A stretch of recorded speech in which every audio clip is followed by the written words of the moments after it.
తెలుగు రాష్ట్రాల ప్రజలకు తెలుసు కొత్త పార్టీ పెట్టాలనేటువంటి ఫాల్తు ఆలోచనలు రావు నాకు. అటువంటి ఫాల్తు రాజకీయ నాయకుడిని కాదు. అనేక శిక్షణా శిబిరాల్లో భారతీయ జనతా పార్టీ అంతర్గత శిక్షణా శిబిరాల్లో అనేక మంది కార్యకర్తలను తయారు చేసినటువంటి నాయకులం మేము, కార్యకర్తలు మేము. ఇలా భారతీయ జనతా పార్టీ కమిట్మెంట్ తో పనిచేసే ప్రతి కార్యకర్త కోరుకున్నది ఒకటే ఒక చివరి కోరిక. ఉరిశిక్ష వేసే ముందు కోరికలు అడుగుతారట, చివరి కోరిక ఏం అడుగుతారట, వాళ్ళు ఏం చెప్తారు తెలియదు.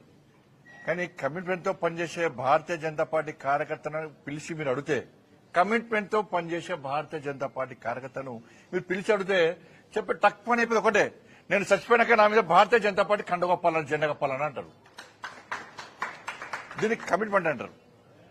అటువంటి కమిట్మెంట్ గల కార్యకర్తలు మీద ఇప్పుడు నన్ను అడిగించు ఎవరు రాస్తా ఉంటారు, ఎవరో రాస్తా ఉంటారు, ఏదో చేస్తా ఉంటారు. కాబట్టి దాని మీద పట్టించుకోవాల్సిన అవసరం లేదు, పట్టించుకోవడం కూడా నేను. కరెక్టే. కేసీఆర్ చేత 17 మంది ఎంపీలు ఉన్నారు. కేసీఆర్ దయాదక్షిణ మోడీ ప్రభుత్వం నడుస్తుంది పాపం. కాబట్టి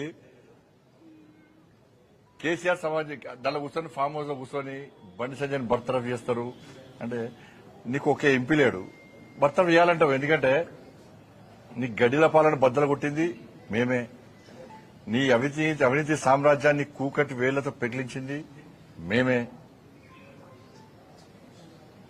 నీ కుటుంబ పాలన వ్యతిరేకంగా కొట్టాడింది మేమే. ఉంటుంది, నీకు సహజంగా ఉంటుంది. నీకు 17 మంది ఎంపీలు ఉన్నారు కదా, అందుకే రెచ్చిపోతున్నావు నువ్వు.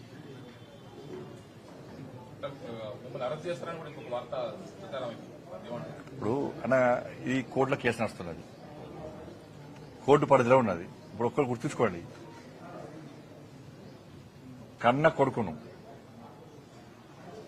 కొడుకును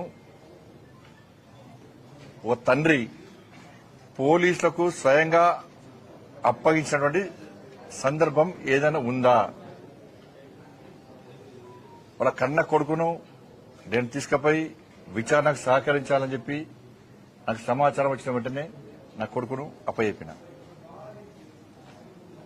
అరెస్ట్ చేయాలంటాడు. ఇలా కేసీఆర్ కొడుకు ఫేక్ మీడియా ఫ్యాక్టరీ నడుపుతున్నాడు.